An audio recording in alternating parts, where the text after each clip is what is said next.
সীমান্তে কাঁটাতার, অনুপ্রবেশ, পুশিন আর উত্তেজনার নানা ঘটনার মধ্যেই মুখোমুখি বসতে যাচ্ছে বাংলাদেশ ও ভারতের দুই সীমান্তরক্ষী বাহিনী। দীর্ঘদিনের নানা অমীমাংসিত ইস্যু নিয়ে নয়াদিল্লিতে অনুষ্ঠিত হতে যাচ্ছে বিএসএফ বিজিবির উচ্চ পর্যায়ের বৈঠক।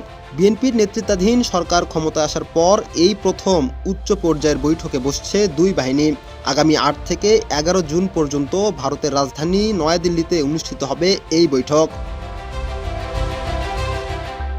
সীমান্তে কাঁটাতার নির্মাণ, অবৈধ অনুপ্রবেশ ঠেকানো এবং ভারতের বিভিন্ন রাজ্যে বসবাসরত নথিবিহীন বাংলাদেশিদের বিজিবির কাছে হস্তান্তরের বিষয়গুলো আলোচনায় গুরুত্ব পেতে পারে।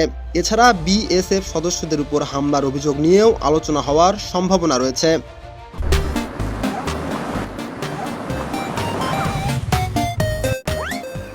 ভারতীয় সংবাদ মাধ্যম পিটিআই জানিয়েছে, বৈঠকে বাংলাদেশের প্রতিনিধি দলের নেতৃত্ব দেবেন বিজিবির মহাপরিচালক মেজর জেনারেল মোহাম্মদ আশরাফুজ্জামান সিদ্দিকী।